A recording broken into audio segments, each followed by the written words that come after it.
Please, order in the hall. Please, order in the hall.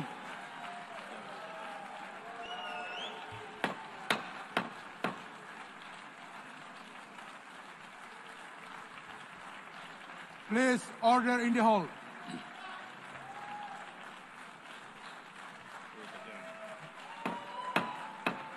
Please, order in the hall.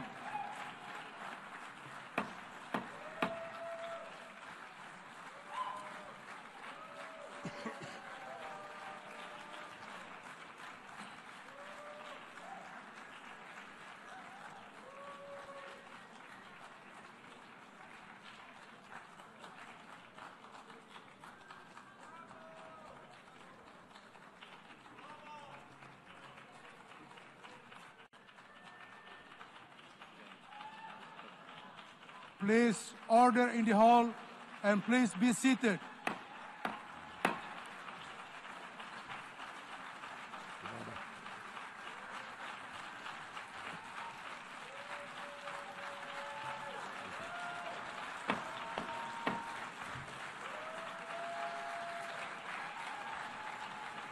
Please order in the hall. Now, ladies and gentlemen, I want to do something I've never done before. I want to speak from this forum directly to those hostages through loudspeakers. I've surrounded Gaza with massive loudspeakers connected to this microphone in the hope that our dear hostages will hear my message.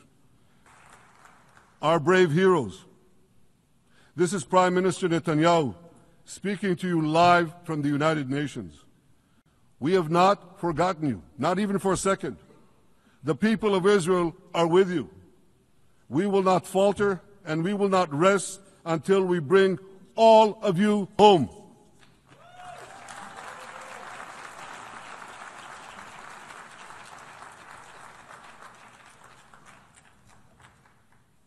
Ladies and gentlemen, thanks to special efforts by Israeli intelligence, my words are now also being carried. They're streamed live to the cell phones of Gazans. So to the remaining Hamas leaders and to the jailers of our hostages, I now say, lay down your arms. Let my people go. Free the hostages, all of them, the whole 48. Free the hostages now.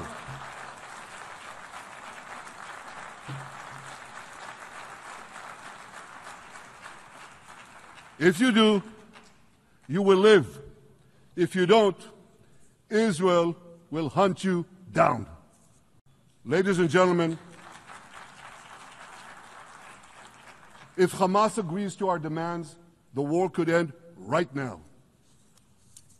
Gaza would be demilitarized, Israel would retain overriding security control, and a peaceful civilian authority would be established by Gazans and others committed to peace with Israel.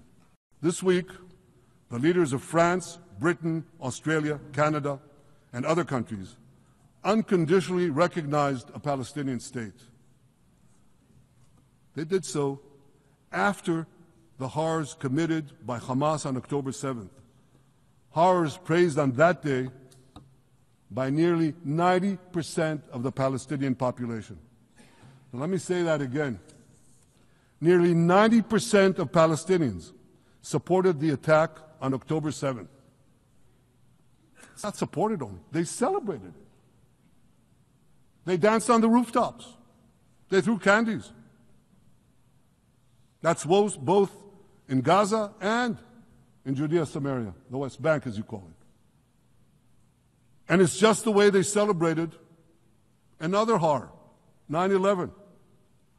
They danced on the rooftops. They cheered. They threw candy. You know what message the leaders who recognized the Palestinian state this week sent to the Palestinians? It's a very clear message. Murdering Jews pays off. Well, I have a message for these leaders. When the most savage terrorists on earth are effusively praising your decision, you didn't do something right. You did something wrong, horribly wrong. Your disgraceful decision will encourage terrorism against Jews and against innocent people everywhere. It will be a mark of shame on all of you. But wait a minute, Mr. Prime Minister, they tell me. Wait a minute. We believe in a two-state solution where the Jewish state of Israel will live side by side in peace with the Palestinian state. There's only one problem with that. The Palestinians, they don't believe in this solution. They never have. They don't want a state next to Israel. They want a Palestinian state instead of Israel. And that's why every time they were offered a Palestinian state, but were required to end the conflict with Israel and recognize the Jewish state, every time, over the decades, they turned it down. And that is why every time they were given territory, they used it to attack us. In fact, they effectively had a Palestinian state in Gaza. So what did they do with that state? Peace? Coexistence? No. They attacked us time and time again. Totally unprovoked. They fired rockets into our cities. They murdered our children. They turned Gaza into a terror base from which they committed the October 7th massacre. So here's the uncomfortable truth. The persistent Palestinian rejection of a Jewish state in any boundary is what has driven this conflict for over a century. It is still driving it. It's not the absence of a Palestinian state. It's the presence and existence of a Jewish state. And I find it amazing, that the foreign chancelleries and the ministries and all those who pontificate about this, and the leaders, how can they not see this basic truth when it is repeated again and again and again ad nauseum? And I want to say something else. This rejection of a Jewish state not only applies to Hamas, it also applies to the so-called moderate Palestinian Authority. You should know that the Palestinian authorities pays terrorists to slay Jews.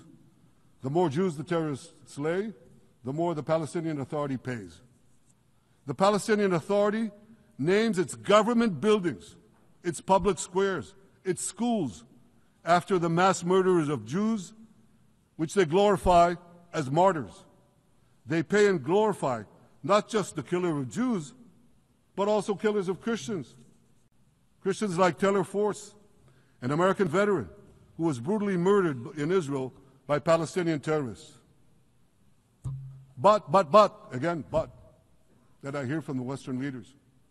They tell me, the PA promised us it will reform.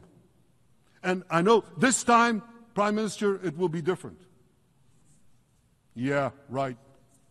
We've heard these promises for decades. They always promise. They never deliver.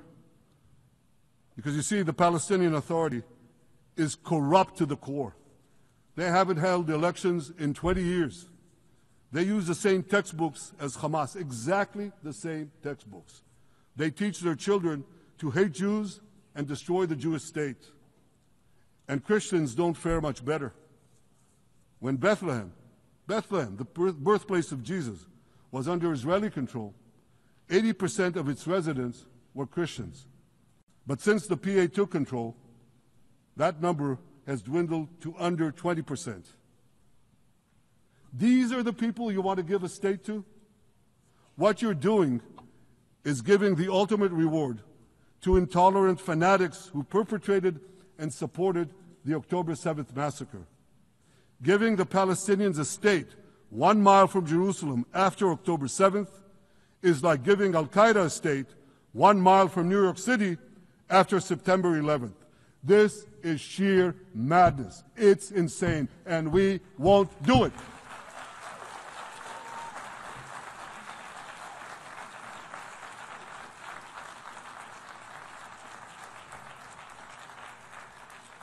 So here's another message to those Western leaders.